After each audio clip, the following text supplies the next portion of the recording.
to Mr. Elton John, I just, man, what you have done for LGBTQ people, what you have done for the world with your fundraising, I would just like to start the personal crusade to get Elton John a Nobel Prize. Yes. Because the work that he has done. Yes.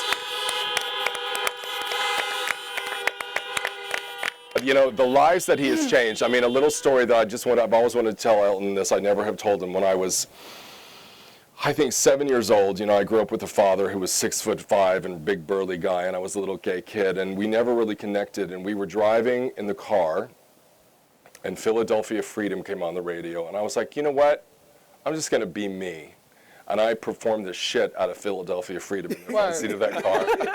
And my father saw me for the first time, thanks to Elton John. And we pulled into my driveway, and he looked at me, and he goes, you have a good voice. And it was the first time he had ever said anything kind to me. So you're so a part of my life, Elton, in a way that you'll never know. But can you talk about the work that you've done and how you found the courage at the beginning? You were one of the first to do the work. Obviously, it's personal to you. Can you talk about that? Absolutely. As David said, I lived the AIDS epidemic in the 1980s. But I've said, and I'm on record as saying multiple times, as a gay man, I didn't really do enough. I didn't join ACT UP.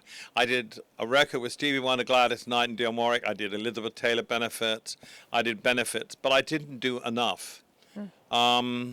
Until I got sober in 1990 and realized I hadn't done enough. And I was ashamed of myself being a gay man when all these people, all my friends that had died. We have a little chapel at home with people's names on marble, and there's lots of them. And they died in the 1980s, and I just felt ashamed of myself. And it was Ryan White and his family who, taught me how to be human again by being so forgiving and so not bitter about what happened to them. And what happened to them was appalling. And I thought, here am I,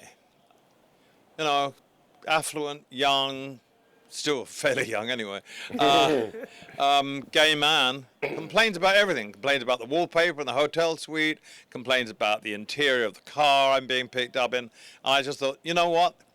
This is a lesson from above or from whatever it is, that I've got to sort myself out. And I did. 6 months later after Ryan died, I got sober. And when I got sober, I wanted to give back. I wanted to make up for lost time. So from my kitchen table in Atlanta, three of us started the Elton John AIDS Foundation.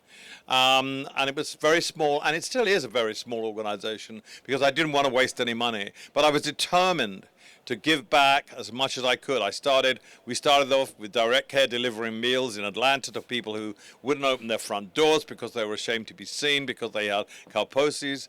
And the foundation grew from there, and we've raised nearly $500 million. Thanks for that, 500 million, that's incredible. And our work has taken us to Africa, to other countries, and it's one of my great passions. I mean, our motto is no one gets left behind. No one should be left behind. No sex worker, no prisoner, no trans person, no intravenous drug user, no gay black man, no gay people. Nobody should be left behind, because if you leave people like that behind, then the world will never recover from this disease. We have to embrace all of us. We have to embrace everybody. And that is exactly why I love this program so much. I love this program because it touched me. I was a big friend of Larry Kramer, and I'm sure you were too, right? And he taught me so much, and I was so proud to know him. And what this program taught me, well, first of all, the actors were real.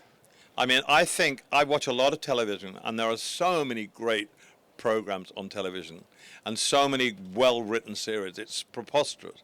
This series touched me more than any other series because of the journey that these people are on.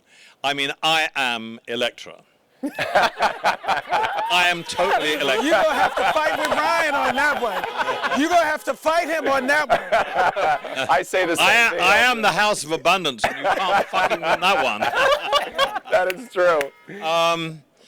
But you know, this is a serious. You laugh and you cry and you get angry and you see people's journey and how they fight, and Blanca's journey. I mean, she's the core of the program, and you see Angel and you see the journeys that these people come across, and they're real people, and they're trans people who've made their life possible, but by God, they had to fight for it, and they still have to fight for it, and they shouldn't have to fight for it. They should never have to fight for it.